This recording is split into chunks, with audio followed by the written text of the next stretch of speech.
Making this video for me is honestly becoming a healing project because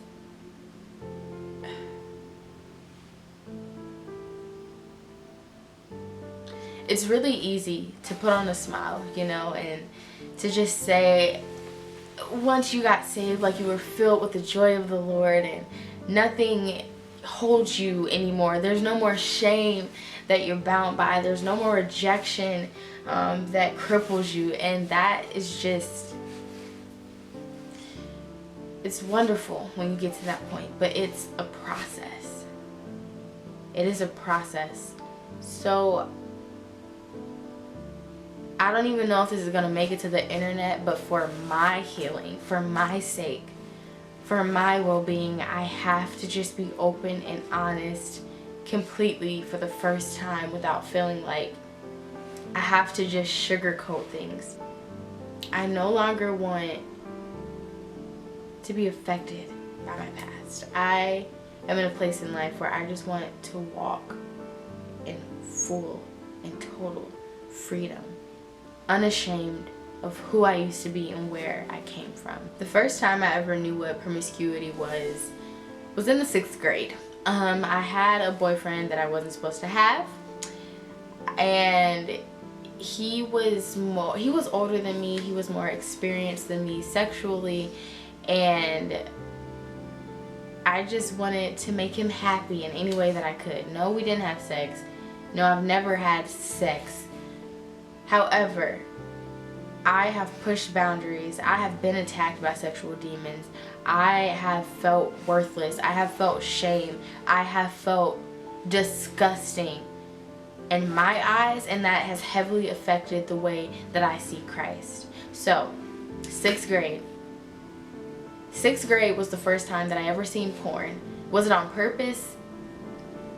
No, not necessarily. It was out of curiosity.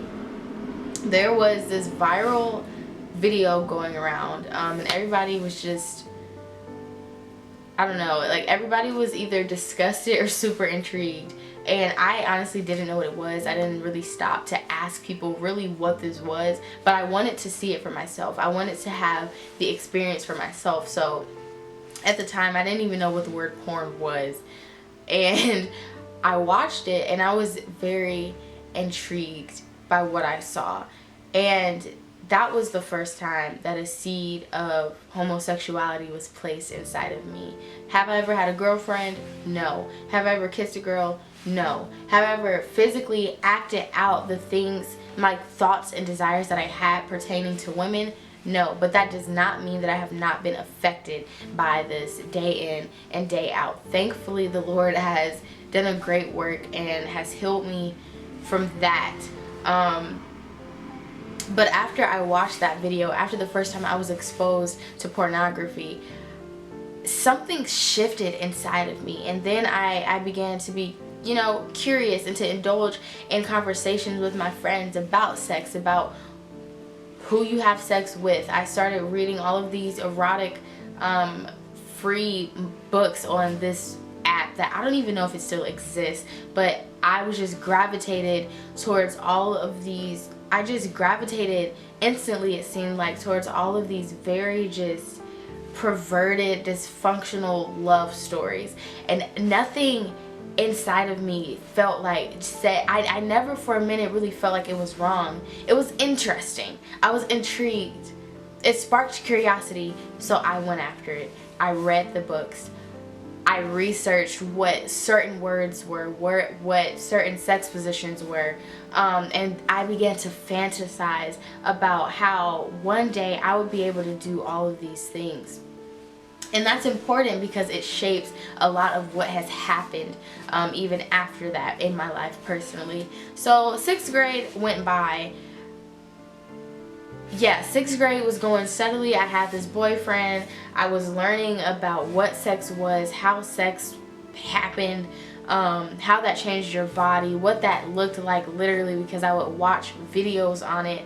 And I remember one day, I got this question more than once, But this particular day when it was asked, I was more willing than usual, and that was because of my recent exposure to everything that I just talked to you guys about. So one day he asked me to send nude pictures, and every time I would just be like, no. And I was it was very easy for me to stand firm in that decision, but because I became curious, because I began to associate sexuality with love. I began to associate sexuality with acceptance, and I felt like if I complied, I felt like if, even if I didn't necessarily do anything, but I teased a guy long enough, that would make him stay, because he'd be so interested in me and who I was. And at the time, I had really low self-esteem. Growing up, I had really low self-esteem. I'm just now getting to a place really in the past year that I feel and truly believe with everything inside of me that I'm beautiful just the way that I was created. So you have curiosity piled on top of insecurity, piled on top of just this insane desire to please everyone but myself. And so I decided that I would take risque pictures, but I wouldn't necessarily be nude. And there was so much fear and excitement wrapped up into that I went through with it anyway. And afterwards, I just thought that I for sure just secured the bag, and that this guy, this boy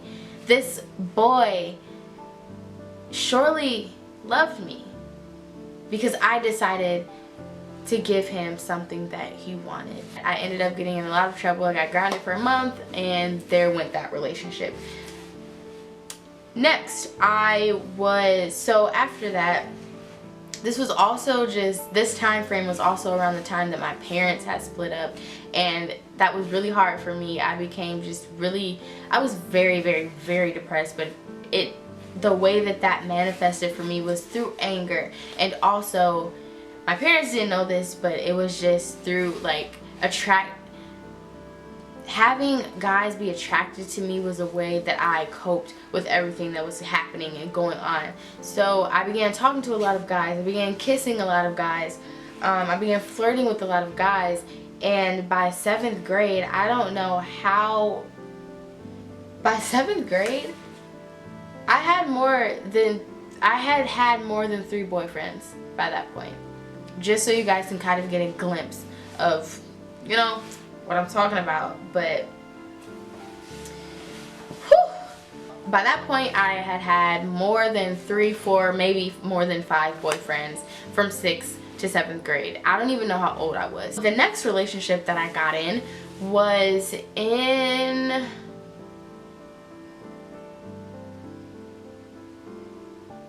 high school. Let's go to high school. So in high school, I met this guy. I met several guys in high school, okay? All of them, I just loved to kiss people, but something always kept me from just having sex with people. There was always every time I would think about it, there would be this thud and be like, nope, not yet. Not right now. But I never had a biblical reason why I didn't. I just never felt comfortable enough to do that. So by the time that I was in high school, I had began questioning, why don't I just have sex like everybody else? Because all of my friends that, said to me, hey, we're gonna wait until marriage one day, just it seemed like back to back, everybody was telling me all of their crazy, wild, fun, amazing experiences with sex. And then here I was just sitting here I keep saying that I want to wait for marriage, but I don't have a real reason to do that. Funny enough, I was depressed again. I don't think that fully ever went away, but there were times that I was just happy. So around sophomore, junior year, I was real depressed again. I'm not even really sure why, to be honest with you, and I'll go into that story a little later. Perhaps by the time that I post this, I will have posted a video on depression. If so, it'll be linked up somewhere over here and in the description box for you guys. But I had met this guy, and this is very out of order. I know now women are not to pursue men. That's just not the order of how, that's not in the order of things. And in saying that, that doesn't mean that women have to be silenced and that we don't have a voice. We have every single right to choose who we want to date, to choose who we want to marry, to choose. We have a choice. Sophomore year, I met this guy and he was really cute, really funny. And so I liked him and we talked, and I told my mom about this guy. This is the first guy that I was ever open about with my mother. And I remember her telling me, no, don't date him. But I never fully received, you know, an explanation as to why I shouldn't date him besides like a one-liner that she gave. And so for me, I'm the kind of person that doesn't necessarily do well when I don't have an explanation. Not meaning that I'm the kind of person that's just like, oh, if you just say no and don't tell me why, I'm gonna do what I want to do because I want to. But really, it helps me to understand better. And I feel like if I would have received more of an explanation for some things growing up, it would have kept me from a lot of things that I ended up doing. But yes, so I met him, we talked, and on my 16th birthday, I remember I invited him to my birthday party. My mom didn't know, but I'm pretty sure she still, you know, sensed that I was talking to this guy. So she just kind of stepped back a little bit, and I feel like it's because she realized that I was gonna have to learn things on my own. So he asked me to be his girlfriend, and fast forward a little bit later, I had a lot of time, a lot of space, and a lot of opportunity to see this guy by myself. So like obviously I took the opportunity, and I didn't really think about the location. I didn't think about the time that he was going to be coming over. I didn't think about the, you know, what circumstance we were in. And so that was the first time, well, one of the first times that I was ever faced with a guy, you know, testing my boundaries and seeing if they could have sex with me or not. And that was just, I remember just being very confused, but not really turned off, but not fully engaged and willing to do anything. And it was just a very transformative time for me. And that relationship was toxic, among many other things. I was cheated on in one of the most humiliating ways ever. I also remember he was just not a guy of his word. I was let down a lot. There were a lot of broken promises all of the time. I remember one night in particular, I was supposed to see him. I was really excited. I was looking forward to it because we didn't go to the same school. We didn't live anywhere near each other. I was not into the art of sneaking people into my house. Hear me clearly when I say my house. I was at one of my really close friends' houses, and we didn't have anything to do. So we were bored, we were up. We used to stay up all night. Now I go to bed at like 10 o'clock. That's really irrelevant. And I remember saying, you know, hey, like, let's invite my boyfriend over, and let's invite the guy that, you know, you like over, so that we can just, I don't know, spend time with each other, watch a movie, play games, something. And again, it came from a very naive place for me.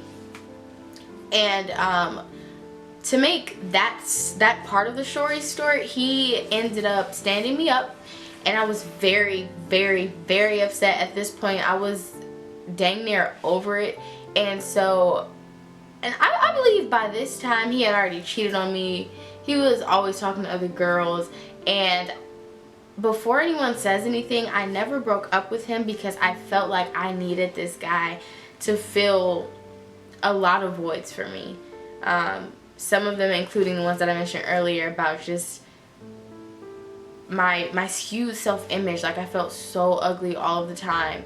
And he didn't really make it better, but the attention that he did give me,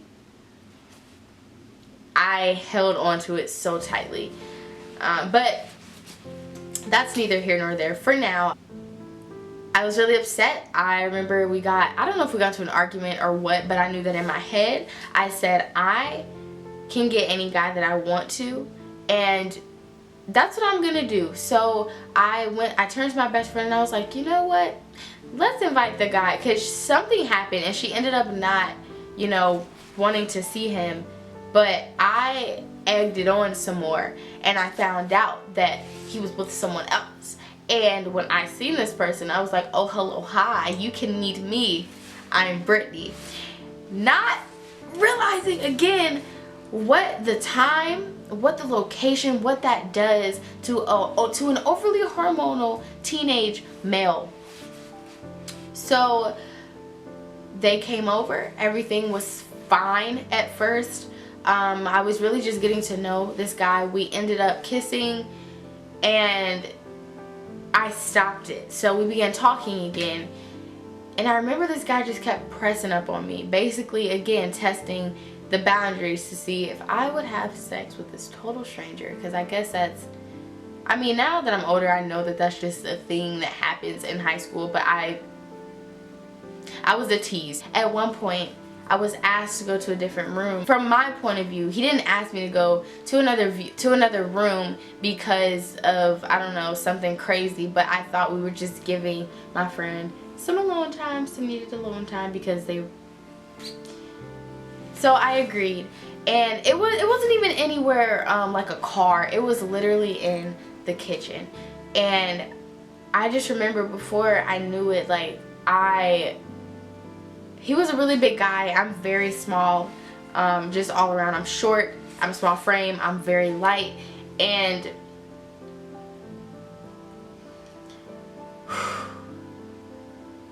before I knew it, I was pinned up to a refrigerator. I literally could not move because he was so strong, and he exposed himself. I had a split thought. One side said, you need to scream because you're in danger. He's going to do something to you. And the other side said, well, I can't because you weren't supposed to be here anyway and I'll get in trouble. And I felt like this guy was going to rape me. Thank God that that's not what happened. I was able to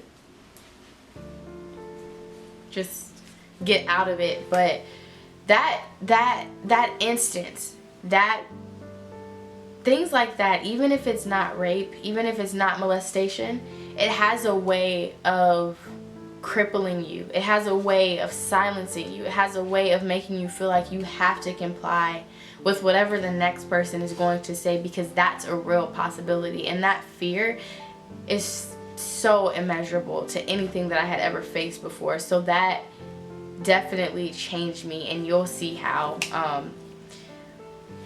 when I go through this next period and stage of my life. The way that that relationship ended, I don't remember detail for detail, but I do know that it was, I know that it was just a very like explosive situation, at least on my end. I don't honestly remember, but I do know that after that relationship, I kind of just became like, I just tried to brush everything that happened off, and I just downplayed the entire situation and tried to make it seem like it didn't really affect me in any way, when it definitely did. And it came up years after that entire situation happened. So another relationship that I got in, and I'm expressing all of these relationships because that is how Satan has in the past kept me in cycles of sin. That is how he has crippled me. That is how he has silenced my voice. And so I'm going to speak out about these important pivotal moments in my life. Just wanted to throw that out there. But in another relationship that I was in, I talked about this on my channel already, so I'm not gonna go into detail. If you want to watch that, it's really old, so sorry, it's a little cringy. But if you want to just get backstory about this situation, I'll link it on somewhere. Anywho, something that I left out of that video that I never felt comfortable putting in there was the fact that after a certain point in our relationship, I began feeling like I have to either have sex with this guy, or I have to do something sexual. I just felt like I had to do something physical to keep him, or else he was gonna leave me. And I did. And after that, at first I was just so happy, and I just felt so, I didn't feel any shame initially. I felt like I did what I needed to do to keep him happy. And right after that happened, I kid you not, our entire relationship just disseminated. This guy, he ignored me for months, and for some reason I still like would talk to him every single day like he was gonna respond to me. He didn't. And during that time frame also, I was led on a lot, and I was led to believe by him that, you know, sorries and I'll come and I'll make it up to you and we can talk. Like, all of those things had a way of just keeping me with this individual. And I know now, what I didn't know then was that the fact that I even touched this person was the reason why it was so hard for me to let go of such a toxic situation when I just was not valued at all. So after that, any last bits and pieces of my self-worth, any last bits and pieces of my self-confidence, they were gone, completely gone. And it just completely shattered me. During that time with that relationship, I began like suffering very, very, very badly with chronic migraines. And the chronic migraines has a way of depressing you on its own. So I was dealing with that. I was dealing with the fact that I began like failing in school because of these migraines. I physically couldn't get out of bed most days. I was dealing with that, and then also just the mistreatment of this individual who I deeply cared about. And those two things combined had me ready to honestly kill myself. And I know a lot of people have the question, even if they don't ask out loud, how in the world does a relationship have a way of making you say that you don't value your life enough to keep going another day? It's not that deep, or nobody should have that much power over you. But when you're broken and you're going to another broken individual trying to become one, that is the result of what can happen. After that, at this point, I wasn't practicing the faith anymore. I don't even know if I was going to church regularly anymore. I was just living life, being in high school, having fun. And I said, you know, God, if you're real, I need you to come and I need you to save me, or else I am going to die. And after that night, the Lord met me in my room, at my window. He met me in that place, and ever since then I have not been the same. Does that mean that I never fell into sin again after that? No. In fact, in another relationship that, you know, I thought was better for me, I fell into a rabbit hole even deeper with sexual sin, even though I never had sex with him. My mind became even more distorted. My points of views in regards to life even more distorted. My view of the Bible distorted. The teaching that I was receiving, the relationships that I had around me, they were just very confusing, and I thought that I honestly was on the right path to salvation. But once I got submerged in, you know, a church environment and surrounded by people who seriously, young people who loved God with everything inside of them, convictions just started rolling up. The Lord started showing me how and where I was sinning in my life. The Lord showed me quickly, you need to let go of these things because I'm trying to take you somewhere, and if you don't, you are going to, like, Satan is literally just going to grab you and sink you back in. And for months I was attacked by sexual demons. I know, like, everybody doesn't believe in demons, but you're not going to tell me that they don't exist, because I have battled with them for a very long time. And I can even make a video on spiritual warfare if that is something that any of you are struggling with personally. But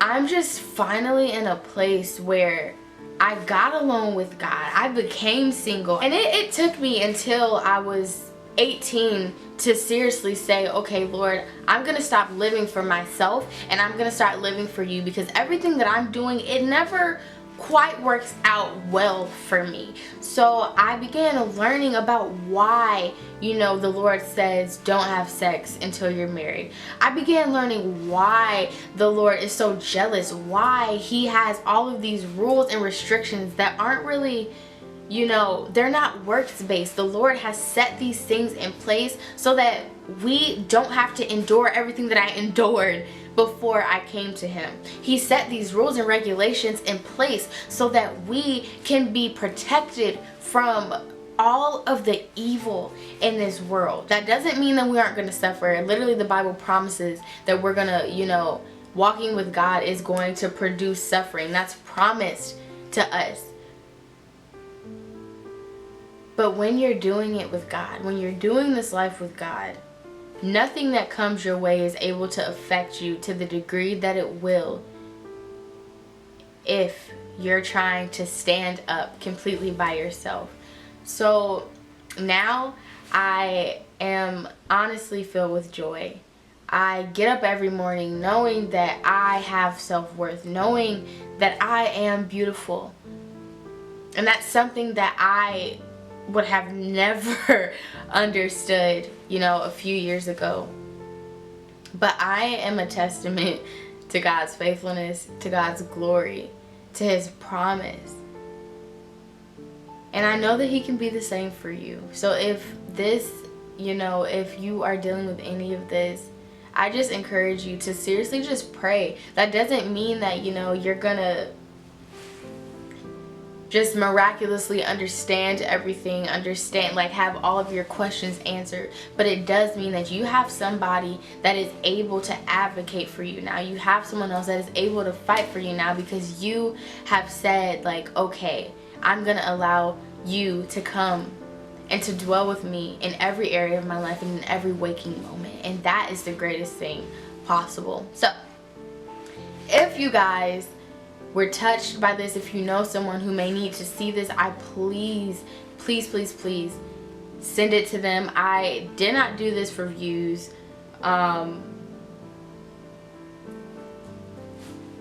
There's actually something really scary about the potential of people actually seeing this, so don't think that I'm doing it from that place.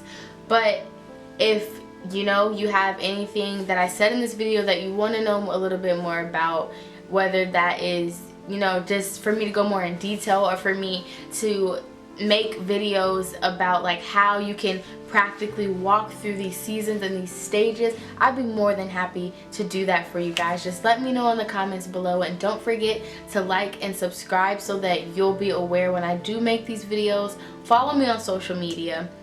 Check out my website. Like, everything that I do is centered around seeing women walk in wholeness. So I just pray that that becomes a reality for you. And until next time, bye guys.